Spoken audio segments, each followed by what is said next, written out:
Hello, I'm back from my little trip to the United States. My brother lives in New York City, or the city formerly known as New Amsterdam. I really love walking around New York. Everything is so familiar because of mainstream media exposure.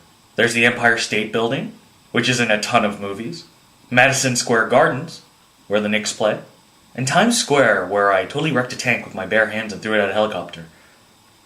In a video game, of course. Then I spent a weekend in Southern California, which always feels like a completely different dimension to me. It's a gigantic desert by the sea, with year-long perfect weather. There are fun places to visit, like the Seal Shelter in La Jolla, but everything is far apart, so you have to get used to driving everywhere. My sister has kids who watch TV in the car. I still have the Little Einsteins theme song stuck in my head.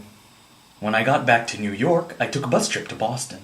I'd completely forgotten how scenic New England is. Those clouds look totally photoshopped. I stopped by Davis Square to make sure my favorite indie theater was around. And then I visited my alma mater, Tufts University. Pretty, ain't it? I also managed to say hi to a few professors and my advisor. I apologized for having been such a terrible student. Back in New York, I spent a lot of time on the Lower East Side, which is now the place to hang because of the active nightlife. It's also the home of Katz's Delicatessen, where they filmed When Harry Met Sally.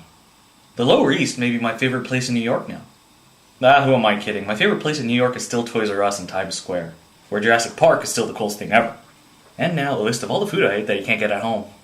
Apple cider and knishes, Dunkin' Donuts, croissant witches, bourbon chicken so delicious, and some fancy pizza pie. Wendy's bacon cheeseburger and New England clam chowder, a street hot dog that's real kosher, pastrami on rye. My brother gave me his old guitar. I may use it once in a while. See you next time. Flying through the sky, little Einstein.